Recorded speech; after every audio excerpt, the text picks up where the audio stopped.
యాదాద్రి భువనగిరి జిల్లా రామన్నపేట మండలం మునిపంపులు జిల్లా పరిషత్ ఉన్నత పాఠశాలలో బతుకమ్మ సంబురాలు ఘనంగా చేసుకున్నారు. ఇక రాష్ట్ర వ్యాప్తంగా ప్రభుత్వ పాఠశాలల్లో ఇవాళ పేరెంట్ టీచర్ సమావేశంతో పాటు నో బ్యాగ్ డే కార్యక్రమాన్ని నిర్వహించారు. తరగతుల వారీగా బతుకమ్మలను పేర్చి ఆటపాటలతో పేరెంట్స్ తో కలిసి ఎంజాయ్ చేశారు. కోలాటాలు ఆడుతూ ఆహ్లాదకరంగా బతుకమ్మ పండుగ నిర్వహించారు. ఇక బతుకమ్మ వేడుకల్లో ప్రిన్సిపల్ దొడ్డిస్వామి, టీచర్లు, సామాజిక కార్యకర్తలు పాల్గొన్నారు.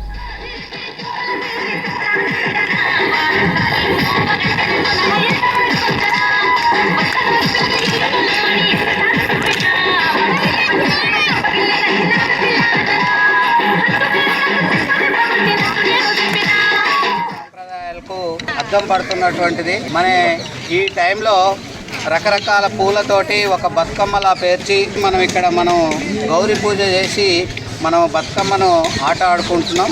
మరి దీని యొక్క బతుకమ్మ యొక్క చరిత్ర రకరకాల స్టోరీస్ తోటి ఉంది. పూర్వం రాజు ఉండేది, రాజుకి 7 కొడుకులు, 1 కూతురు ఉండేది.